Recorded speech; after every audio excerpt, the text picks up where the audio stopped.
नमस्कार साथियों, मैं वनिता वाजपेयी हूँ और कवि कोविद नामक इस YouTube चैनल में आप सभी का बहुत बहुत स्वागत कर रही हूँ। साहित्य की बात नामक जो व्हाट्सएप समूह है, उसी साहित्यिक समूह में इस कवि कोविद नामक YouTube चैनल का शुभारंभ किया है, जिसके संयोजक श्री श्रीवास्तव है, जो जाने माने कवि हैं। और इस कवि कोविद नामक YouTube चैनल का उद्देश्य देश और विदेश के जाने और अनजाने कवियों की रचनाओं को आपके बीच में साझा करना है और इस चैनल को आपका आशीर्वाद मिलता रहे, ऐसी हम उम्मीद करेंगे। तो जरूर इस चैनल को आप सब्सक्राइब करें और लाइक करें, जिससे सभी को एक परिचय मिले और सभी कवियों का उत्साह बढ़ता रहे। तो चलिए आज के अंक में आपके सामने साझा की जाएंगी सुश्री मधु सक्सेना जी की कविताएं, जो कि समकालीन कविता की एक जानी मानी हस्ताक्षर है। तो साथियों, कोलाहल के संसार के बीच में आइए चुनते हैं सार्थक शब्द। नमस्कार, मैं मधु सक्सेना रायपुर छत्तीसगढ़ से अपनी कुछ कविताएं प्रस्तुत करती हूँ। पहली है कपड़े। खोज रही हूँ बहुमंजिला इमारतों के जंगल में घर की बड़ी सी छत पर वो सूखते कपड़े। घर की बड़ी सी छत पर वो सूखते कपड़े हवा में झूमते, गलवैया डाले छत को भिगोते। लाल, नीली, पीली लहराती वो साड़ियाँ, ये माँ की, ये काकी की, ये भाभी की। भाभी की लाल साड़ी के कोर से ही दिखा था वो।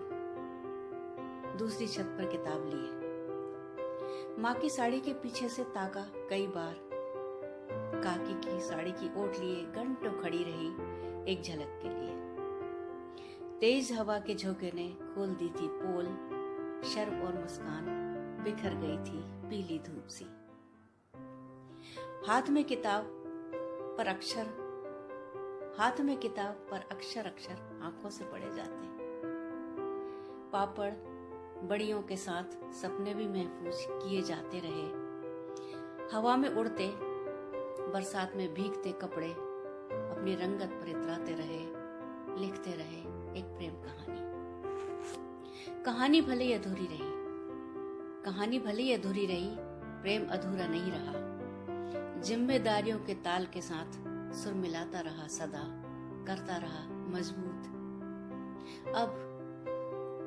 अब मशीन से निचड़े और छोटी सी बालकनी में स्टैंड पर सूखते कपड़ों ने ना जाने कितनी प्रेम कहानियों को विज्ञापनों के हवाले कर दिया। ना जाने कितनी प्रेम कहानियों को विज्ञापनों के हवाले कर दिया। दूसरी कविता है कभी तो आओ। मेरी स्मृतियों से निकलकर कभी तो आओ सामने। इतने बरसों बाद देखो तो मुझे। बालों में चांद और चांदनी दोनों शबाब पर है। झुर्रियों ने आसन जमा लिया न जाने के लिए, बल्कि उनके संबंधी बढ़ते ही जा रहे हैं। दिखने के दांत सलामत, पर दाढ़ें हिलने डुलने लगी हैं। घुटनों की तो पूछना ही मत, ऑपरेशन के बाद भी नखरे कम नहीं हुए। पर्स में लिपस्टिक, शीशा और इत्र के बदले रहता है इनहेलर। मोटा सा चश्मा आधी जगह घेर लेता है, बाकी जगह बीपी शुगर की दवाइयां। आधार कार्ड पर जिंदगी आधारित हो गई। मेरे जिंदा रहने का सबूत है वो, वरना आज धड़कन और सांसों पर कौन यकीन करता है। यही सुनती हूँ बार बार कि अब इस उम्र में क्या करोगी। समझ नहीं आता 60 के बाद करने को क्या कुछ नहीं होता। समझ नहीं आता 60 के बाद क्या करने को कुछ नहीं होता। पर इस नन्हे से दिल का क्या करूं, भागता है आज भी तितलियों के संग। मेरे ख्वाबों में जो आए गीत ही गुनगुनाता है, चुपके से सीटी बजा देता है फिल्म देखते हुए। स्मृतियों का बोझ बढ़ता जा रहा है। एक बार आओ तो स्मृतियों से निकलकर बोझ कुछ कम हो। झुके कंधों और पीठ को तान कर खड़ी हो जाऊं, कुछ देर खड़ी हो जाऊं। कुछ देर। धन्यवाद। कुछ छोटी छोटी सी कविताएं हैं। पहली है, नदी ने प्रेम किया पानी से, पानी विहीन हो गई। नदी ने प्रेम किया पानी से, पानी विहीन हो गई। पेड़ ने प्रेम किया हरेपन से, नहीं रहा सदा हरा। मैंने प्रेम किया तुमसे, हम कभी साथ नहीं रहे, पर प्रेम जगमगाता रहा नदी में, पेड़ में और हमारी आंखों में।